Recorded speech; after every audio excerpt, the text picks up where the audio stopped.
बिस्मिल्लाहिर्रहमानिर्रहीम। अस्सलाम वालेकुम। Welcome to Anees vlog.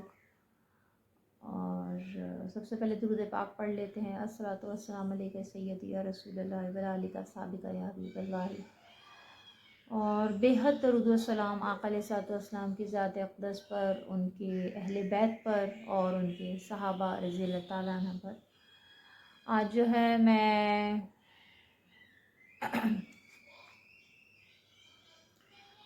अक़ीदत के चंद फूल जो हैं वो हज़रत इमाम हुसैन रज़ियल्लाहु ताला अन्हु और शोहदा करबला की खिदमत में जो है वो पेश करना चाहूँगी।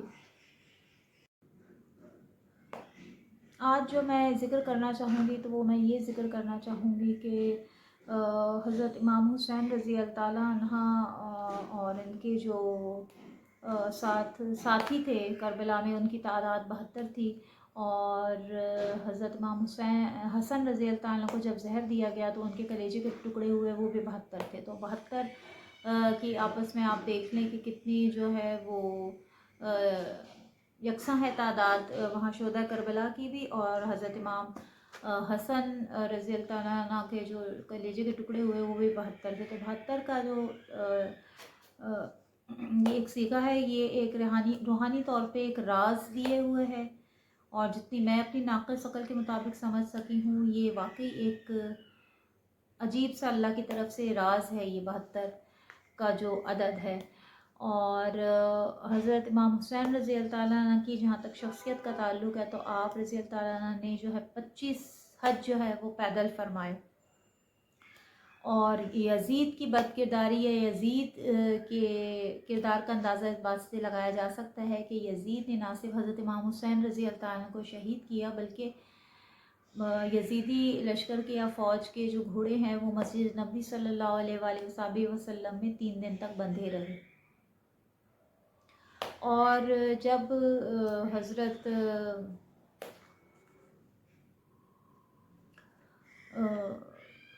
इमाम हुसैन रज़ियल्लाहु ताला अन्हु की शहादत हो गई, और जब इस काफ़िले को जो है वो लेके जाया जा रहा था यज़ीद के दरबार की जानिब, तो मतलब यज़ीद के जुल्म का आप अंदाज़ा लगाएं कि हज़रत बीबी शहर बानो, हज़रत ज़ैनुल आबिदीन रज़ियल्लाहु ताला अन्हा और हज़रत ज़ैनब रज़ियल्लाहु ताला अन्हा, इन तीनों को जो है वो एक ऊँट पर बांधा गया। और इसी तरीके से जब ये वाक़या हो चुका करबला में, करबला का वाक़या, तो उसके बाद जो है वो तारीख़ में तब्दीली आती है और अल्लाह ताला की तरफ से जो है वो तारीख़ के औराक़ जो है ना वो पलट दिए जाते हैं। और इस सूरत में जो है वो तारीख़ इस्लाम का सबसे बड़ा हीरो सामने आता है, जिसका नाम है मुख्तार सक़फ़ी।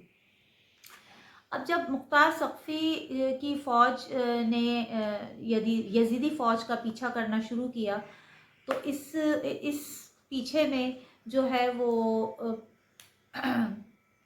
यज़ीदी फ़ौज का एक जो सिपाही था वो भागता जो है वो हज़रत ज़ैनुल आबिदीन के घर में दाखिल हो गया। और हज़रत ज़ैनुल आबिदीन की उस पर निगाह पड़ी तो वो सिपाही कहने लगा कि मेरे पीछे फ़ौज लगी हुई है, मुझे बचा लें। तो हज़रत ज़ैनुल आबिदीन रज़ियल्लाहु ताला ने फरमाया कि मैंने दरवाज़ा बंद कर दिया है, अब तुम्हारे पीछे कोई नहीं आएगा। वो वहाँ पे रहता रहा और उसकी जो है वो खूब मेहमान नवाज़ी की हज़रत ज़ैनुल आबिदीन ने। जब वो जाने लगा तो उसने हज़रत ज़ैनुल आबिदीन से फ़रमाया कि क्या आपने मुझे पहचाना नहीं? तो इमाम ज़ैनुल आबिदीन ने फरमाया कि जब तुम मेरे घर में दाखिल हुए थे, मैंने तुम्हें उसी वक्त पहचान लिया था, लेकिन मैंने अपने नाना से सुना है कि जो कोई अल्लाह पर और क़यामत के दिन पर यकीन रखता है, वो अपने घर आने वाले मेहमान की मेहमान नवाज़ी करता है। और उस सिपाही ने कहा कि क्या आपको याद नहीं कि यज़ीदी लश्कर में मैं आपके मद्दे मुकाबिल खड़ा हुआ था? तो हज़रत ज़ैनुल आबिदीन ने फरमाया कि वो तुम्हारा किरदार था और ये अहले बैत का किरदार है। तो वाकई वो क्या कहते हैं कि क्या बात है रज़ा इस चमनिस्तान करम की। اور میں یہ کہنا چاہوں گی کہ تمام جوانوں کی جوانیاں اس ریت پر قربان ہوں جہاں سے حضرت علی اکبر ایک مرتبہ گزرے ہیں. اللہ تعالیٰ جو ہے وہ ہمیں شہداء کربلا کے صدقے میں جو ہے وہ سکون اور عطا فرمائے، اور دنیا اور آخرت کی جو ہے وہ عزتیں عطا فرمائے، مشکلوں کو آسان فرمائے، اور ہمیں اہل بیت اور شہداء کربلا کے نقش قدم پر چلنے کی توفیق عطا فرمائے، اور ہمارے گناہوں کی بخشش ہو جائے. اور اسی بہترین تذکرے کے ساتھ اور شہداء کربلا کے تذکرے کے ساتھ میں آپ سے اجازت چاہوں گی. نیکسٹ ولاگ میں آپ سے ملتی ہوں. دس از اینی سائننگ آف. اللہ حافظ.